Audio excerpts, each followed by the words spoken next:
સનાતન ધર્મના શાસ્ત્રોમાં છુપાયેલ અખંડ જ્ઞાન, સર્વાઇવલ ઓફ ધ ફિટેસ્ટનો સિદ્ધાંત. કાલસ્ય દ્વારા પ્રકાશિત પોડકાસ્ટના ત્રીજા ભાગમાં આપનું સ્વાગત છે, જ્યાં આપણે વિશ્વની આધ્યાત્મિક પરંપરાઓ સાથે જોડાયેલ અમૂલ્ય જ્ઞાન અને ઊંડા દ્રષ્ટિકોણોની શોધ કરીએ છીએ. હું છું તમારો હોસ્ટ અને આજે આપણે પ્રાચીન હિન્દુ શાસ્ત્રોમાં ઊંડા ઉતરીશું અને વિજ્ઞાનના એક ખૂબ જ રસપ્રદ સિદ્ધાંત સર્વાઇવલ ઓફ ધ ફિટેસ્ટ વિશે ચર્ચા કરીશું. ઘણા લોકો આ સિદ્ધાંતને ડાર્વિન અને ઉત્ક્રાંતિવાદ સાથે જોડે છે, પરંતુ કદાચ તમને આશ્ચર્ય થશે કે હિન્દુ શાસ્ત્રો, જેમને સનાતન ધર્મનો ભાગ માનવામાં આવે છે, આ સિદ્ધાંત પર હજારો વર્ષોથી વિચાર કરતું રહ્યું છે. પરંતુ તેમની આ સમજણ માત્ર શારીરિક અને જૈવિક દ્રષ્ટિકોણ પૂરતી રહી નથી, પરંતુ તે એથી પણ આગળ વધીને આ આચારસંહિતા, આધ્યાત્મિક અને સામાજિક ક્ષેત્રો સુધી પણ ફેલાય છે. ચાલો વિલંબ કર્યા વિના આપણે આ પર વિચાર કરીએ કે સર્વાઇવલ ઓફ ધ ફિટેસ્ટનો સિદ્ધાંત હિન્દુ દર્શનમાં કેવી રીતે પ્રગટ થાય છે અને કેવી રીતે આ પ્રાચીન ગ્રંથો આપણને એ શીખવે છે કે બ્રહ્માંડમાં સાચા અર્થમાં ફિટ થવાનો અર્થ શું છે.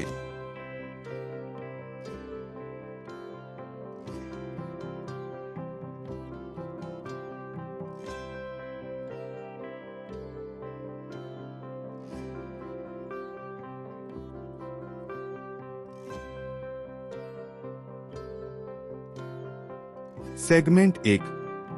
હિન્દુ સંદર્ભમાં સર્વાઇવલ ઓફ ધ ફિટેસ્ટની સમજણ.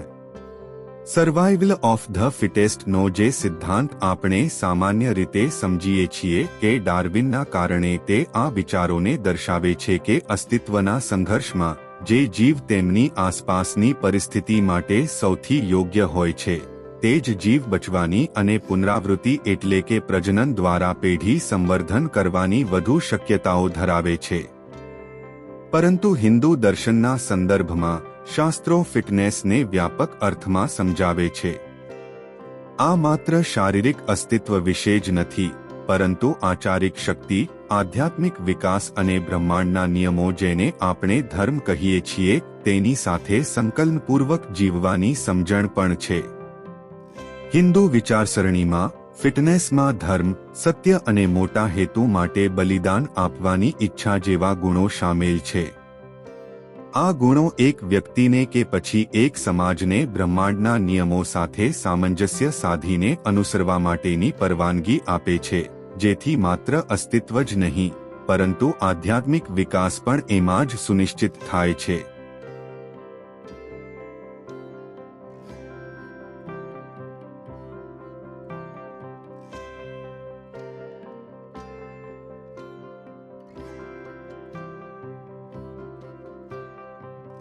સેગમેન્ટ 2. ધર્મનો સિદ્ધાંત, અસ્તિત્વની પાયાનો ખૂણો. આ વિચારના કેન્દ્રમાં ધર્મ છે, જે હિન્દુ દર્શનમાં સૌથી મૂળભૂત વિચારમાંનો એક ગણાય છે. ધર્મ એ છે જે નૈતિક અને આચારિક કર્તવ્ય છે, જે બ્રહ્માંડના ક્રમને યથોચિત જાળવી રાખે છે. હવે જો તમે ક્યારેય મહાભારત વાંચ્યું હોય તો તમે જાણો છો કે આ માત્ર યુદ્ધ અને શૌર્યની કહાની માત્ર જ નથી, પણ આ ધર્મની એક ઊંડાણપૂર્વકની શોધ છે. ભગવદ્ ગીતા, જે મહાભારતનો જ એક ભાગ છે, મૂળ રૂપે ભગવાન શ્રી કૃષ્ણ અને યોદ્ધા અર્જુન વચ્ચે ધર્મના મહત્વ વિશેનો શ્રેષ્ઠ સંવાદ છે.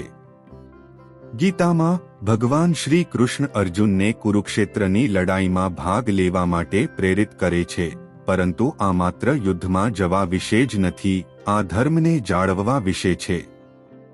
શ્રી કૃષ્ણ આપણને શીખવે છે કે અસ્તિત્વ, સાચા અર્થમાં ધર્મ અનુસાર જીવવાની એક આવશ્યકતા છે.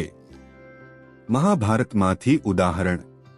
મહાભારતના નાયક પાંડવોનું અસ્તિત્વ, તેમના વિરુદ્ધ તમામ અવરોધો હોવા છતાં, તેમના ધર્મના પાલનને કારણે જ ટકી રહ્યું હતું.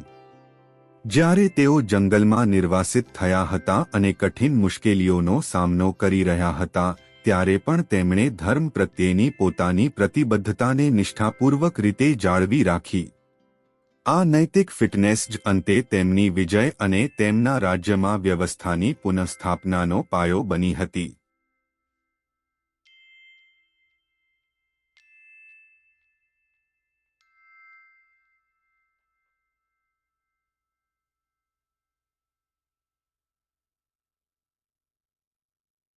સેગમેન્ટ ત્રીજો, કર્મ અને પુનર્જન્મ આધ્યાત્મિક યાત્રાની ફિટનેસ.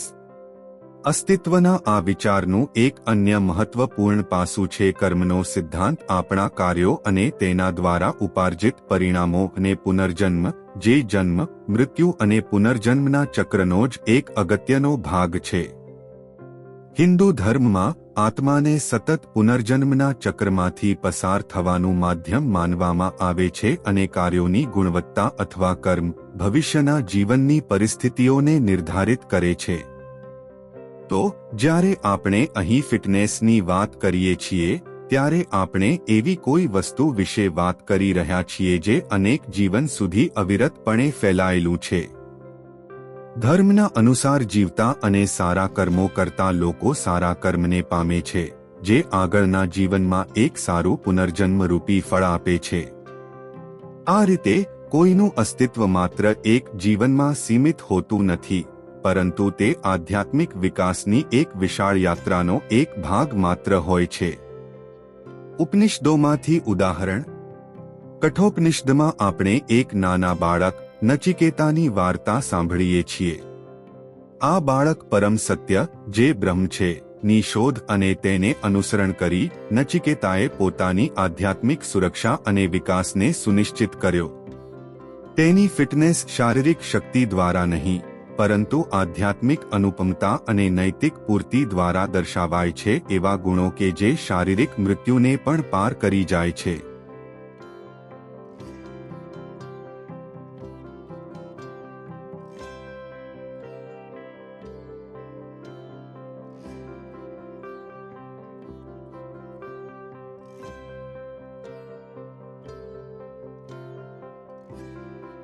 સેગમેન્ટ 4, જંગલનો કાયદો પ્રાકૃતિક દુનિયામાં અસ્તિત્વ. પરંતુ હિન્દુ શાસ્ત્રો પ્રાકૃતિક દુનિયામાં અસ્તિત્વની કઠિન વાસ્તવિકતાઓને અવગણતા નથી. એક વિચાર છે જેને મત્સ્ય ન્યાય કહેવામાં આવે છે, જે મૂળ રૂપે કહે છે કે કષ્ટ સમયે મજબૂત લોકો નબળા લોકોનો શિકાર કરે છે. આ ઘણું બધું ડાર્વિનના સર્વાઇવલ ઓફ ધ ફિટેસ્ટના સિદ્ધાંત જેવું જ લાગે છે, પણ તે એનાથી અનેક ગણું ગહન અને વાસ્તવિક છે. આ વિચાર અર્થશાસ્ત્રમાં પણ સ્વીકૃત છે, જે રાજકલા, અર્થશાસ્ત્ર અને સૈન્ય વ્યૂહરચના પર એક પ્રાચીન ભારતીય ગ્રંથ છે. અર્થશાસ્ત્રમાં રાજ્યની સુરક્ષાને માટે સતર્કતા અને શક્તિની આવશ્યકતા પર ભાર મૂકવામાં આવ્યો છે. પણ અહીં હિન્દુ દર્શન એક વધુ પરત ઉમેરે છે. તે સૂચવે છે કે જ્યારે આ જંગલનો કાયદો સમયની તાત્કાલિકતામાં લાગુ હોઈ શકે છે, ત્યારે એક ધાર્મિક શાસકનું કર્તવ્ય છે કે તે નબળાઓની રક્ષા કરે અને ધર્મને જાળવે. બીજા શબ્દોમાં, સત્ય અસ્તિત્વ માત્ર મજબૂત હોવાના વિષયમાં જ નથી, તે ન્યાયી હોવાની વાત પણ કરે છે. અર્થશાસ્ત્રમાંથી ઉદાહરણ. અર્થશાસ્ત્રના લેખક કૌટિલ્ય, જેમને આચાર્ય વિષ્ણુગુપ્ત ચાણક્ય પણ કહેવામાં આવે છે, જે રાજાઓને પોતાના રાજ્યોની સુરક્ષા માટે સતર્ક અને મજબૂત રહેવાની સલાહ આપે છે. પણ તેમણે આ વાત પર પણ ભાર મૂક્યો કે એક શાસકની વાસ્તવિક શક્તિ તેની સંરક્ષણ ક્ષમતામાં જ રહેલી છે, એટલે કે તે સક્ષમ હોવા છતાં નબળાઓની રક્ષા કરે અને ન્યાય વ્યવસ્થાને પણ જાળવે. શક્તિ અને દયાનો આ સંતુલન સમાજના સંપૂર્ણ અસ્તિત્વ અને સમૃદ્ધિને સુનિશ્ચિત કરે છે.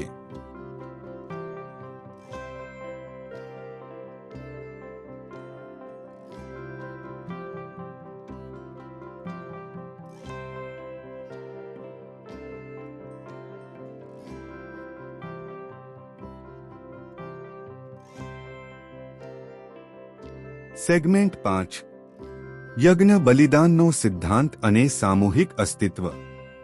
હવે ચાલો યજ્ઞ વિશે વાત કરીએ, બલિદાનની કલ્પના કરીએ.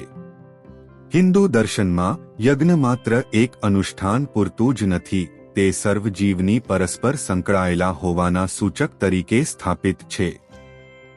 તે એ વિચારોને દર્શાવે છે કે અસ્તિત્વ માત્ર વ્યક્તિ વિશે જ નથી, પરંતુ સામૂહિકતા વિશે પણ છે. ઋગ્વેદ, જે વેદોમાં સૌથી જૂનું પુસ્તક માનવામાં આવે છે, એ વેદમાં યજ્ઞ વિશે વ્યાપક રીતે વાત કરવામાં આવી છે, જે જીવનને પરસ્પર આપલે કરવાના તર્ક તરીકે દર્શાવે છે. આ પ્રકારે સમાજના સત્ય અસ્તિત્વ માટે વ્યક્તિઓએ અને સમાજોએ સંતુલન જાળવી રાખવું જરૂરી છે. ઋગ્વેદમાંથી ઉદાહરણ. ઋગ્વેદમાં ઘણા યજ્ઞોના ઉદાહરણ છે, જેમાં દેવતાઓને અનુકૂળ રહેવાના અથવા કરવાના હેતુથી બલિદાન આપવામાં આવે છે, જેથી તેઓ પ્રકૃતિના તત્વોને સંતુલિત રાખે. આ યજ્ઞો દર્શાવે છે કે કેવી રીતે એક વ્યક્તિ અથવા સમાજ દ્વારા કરવામાં આવેલા બલિદાનો બ્રહ્માંડના બધા તત્વો માટે સમૃદ્ધિને લાવી શકે છે.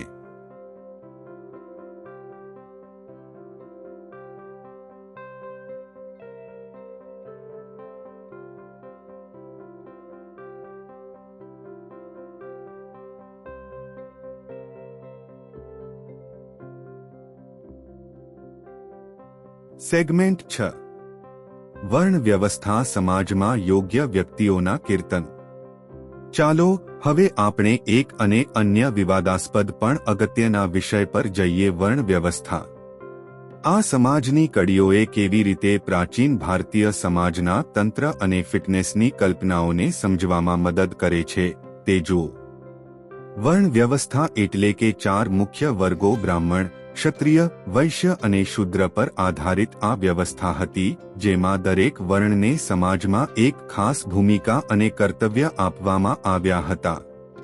આ વ્યવસ્થાનો મુખ્ય હેતુ સમાજના અસ્તિત્વને જાળવવાનો હતો, ન કે એને વહેંચી કે વિભાજિત કરી અપમાનિત કરવાનો. હિન્દુ શાસ્ત્રો આ વિચાર પર ભાર મૂકે છે કે આ વર્ણોનું અસ્તિત્વ માત્ર તેમના કર્તવ્યોને પૂર્ણ કરવા માટે તેમની યોગ્યતાના આધારે જ નિર્ધારિત થતું હતું. જ્યારે કોઈ વ્યક્તિ અથવા વર્ણ પોતાનો ધર્મ અથવા કર્તવ્ય યોગ્ય રીતે નિભાવે છે, ત્યારે તે સમાજના અસ્તિત્વમાં પોતાનું આવશ્યક યોગદાન આપે છે. પણ જેમ કે ભગવદ્ ગીતા કહે છે, આ વર્ગીકરણ કર્મ અને ગુણો પર આધારિત છે, જન્મ પર નહીં. તેથી ફિટનેસનો આ વિચાર અહીં પણ વ્યક્તિના સ્વભાવ, નૈતિકતા અને સમાજ માટેના કર્તવ્ય પર જ આધારિત રહે છે.